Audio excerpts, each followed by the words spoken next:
So today we're going to be looking at formulas for triangles and quadrilaterals. There are 5 basic steps you're going to follow all through chapter 9 and all through chapter 10. So these 5 steps I want you to become very familiar with, and you're basically going to memorize them. So the first thing you want to do is you want to identify the type of figure. So you're going to look at it and identify it. If you need help, look on that formula sheet. We're going to end up labeling them all and writing down what they are, so that will help you. Second thing you're going to do is you're going to write the formula. So on that paper, we're going to give you all the formulas, so you just write that down. The third thing you're going to do is you're going to substitute values. The fourth step, you're going to use a calculator.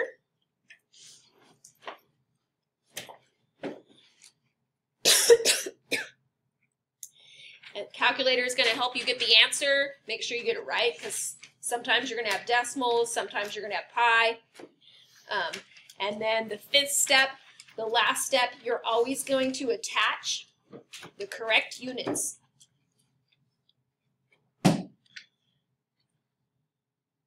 And attaching the correct units is going to be part of your points, okay? So if you leave it off, you're going to miss some points. But even if you get the numeric part of it wrong and you get the correct units, you're going to get partial points, all right? Next thing we need to talk about is something called the area addition postulate.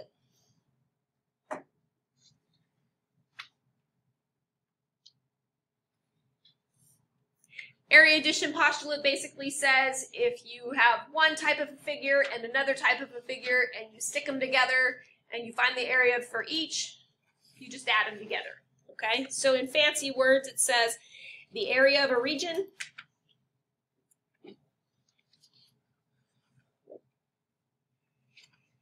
is equal to the sum of the areas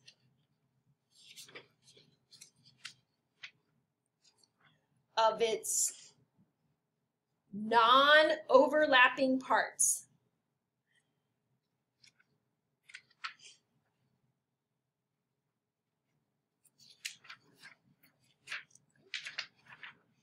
So basically, you're going to find the area of each, add them together, and that's going to give you the area of the whole thing.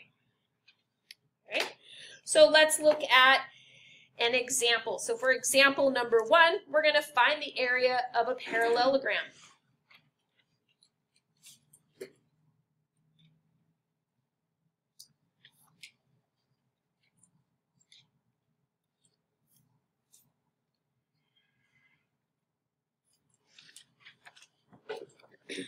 So first thing we're going to do is we're going to draw a parallelogram. Let's see, let me move it up a little bit.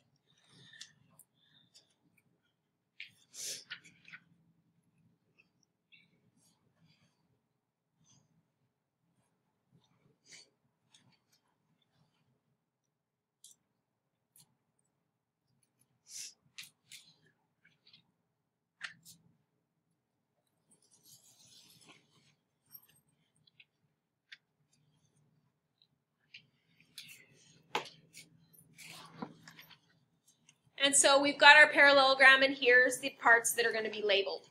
Down at the bottom here, we've got 11 millimeters. That is called the what of the parallelogram? The base. So this is our base. And if you look at your formula sheet, you need the base and the what? Height. The height.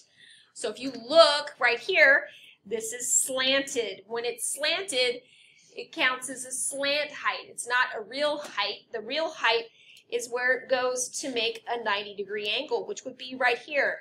And right here we have nothing. So we're going to call it X. We need that height. But we have this slant, and we have this little piece right here. And if you disconnect this little piece from the rest of the parallelogram, it's what figure? Triangle. A triangle, okay? Happens to also be a right triangle. So on a right triangle, if we know 2 of the sides and we're missing 1 of the sides, how can we get that third side? Yes, we can use our good old friend, the Pythagorean theorem. Okay, so I want one of the legs. I'm going to use that as my A. I'm going to plug in x squared plus the other leg, which is 30, and then square it. Set that equal to the hypotenuse. Hypotenuse is always opposite that right angle. In this case, it's 34, and I'm going to square that. Then I'm going to take my calculator and simplify. So x squared plus 30 squared. Anybody know what 30 squared is? 900, right? And then take my calculator and square 34. You should get 1,156. Subtract the 900 from both sides. So x squared is equal to 256. And when we take the square root of both sides, it turns out to be actually, bless you, a perfect square, because the square root of 256 is 16. So this side over here is 16 millimeters, which gives us our height. Okay, so now we have the base and the height, which is perfect because the area of a parallelogram is base times height. Thank you. Awesome. So the base in this case is 11, and the height in this case is 16. And so we just take the calculator, multiply 11 times 16, hit the equal sign, you should get 176. All right? So we identified the figure, it's a parallelogram, right? Told us that in the question. The second thing we did was we wrote the formula. Third step, we need to substitute. Then we used a calculator to get this answer. And then the last step, step number 5, says to do what? Attach the units, right? So we look back up at the figure. This one had millimeters. So we're going to say millimeters squared. Whoops, sorry. Let me rewrite part of that.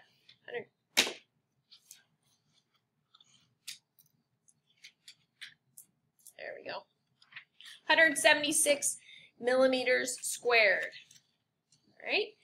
Any questions on example number 1 there? Good. All right, let's look at a triangle. So example number 2, we're going to find the base of a triangle in which the area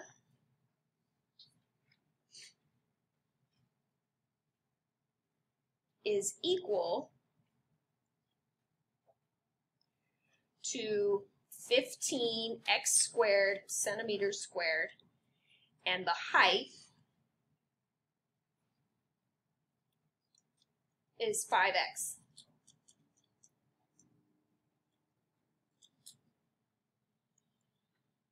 Okay, so this question's kind of written in a different way, right?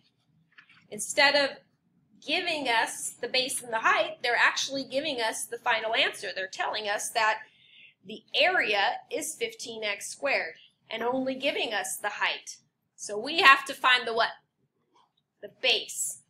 Okay? So in order to start this problem, the first thing we should do is what? Draw a triangle. So draw a triangle, just draw a generic triangle.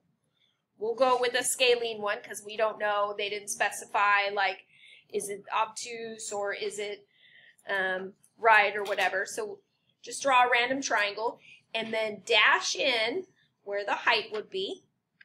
And the height, they're telling us, is 5x. So we're going to label it 5x. Then across the bottom down here is the base, which we don't know. So for right now, we'll put a question mark. Okay? Those are the 2 pieces of information we need. Okay? We've already identified that it's a triangle. You can circle it or write it out. Second, we need to write the formula. So the formula for the area of a triangle is base times height over 2. Or 1/2 the base times the height. It just depends on how you learn it. Okay? Step number 3, we're going to substitute the values. So we know that the height is 5x. So underneath the height down here, we're going to write 5x. The base, we don't know, so I'm going to leave a b in there for base, divided by 2. But we also know that the area, the total area, is 15x squared. Okay? So what I really want is the b, right? So I'm going to highlight it. I used a different color, but you might put a star by it or circle it or do something. And we want to get that b by itself. So the b right now is being divided by 2, being multiplied by 5x, so we're just going to do those 2 inverse operations. So the first one, it's being divided by 2, so I'm going to multiply both sides by 2. So over here, that denominator will cancel, right? That means on the left, I'm going to have 30x squared. And on the right, I'm going to have, thank you. On the right, I'm going to have the b times the 5x. Don't multiply them together. Leave them separate because we want to solve for the b, right? The b is now being multiplied by 5x, so divide by 5x. And then just simplify. 30 divided by 5 is what? 6. And then x squared divided by x is what? X. That means the b, or in this case, the base, is 6x. Okay, so the base is 6x, and this one was measured in centimeters. So I'm just going to put a little cm next to it. 6x centimeters. And we don't say squared because they're not asking us for the area, they're asking us for the length of the base. All right?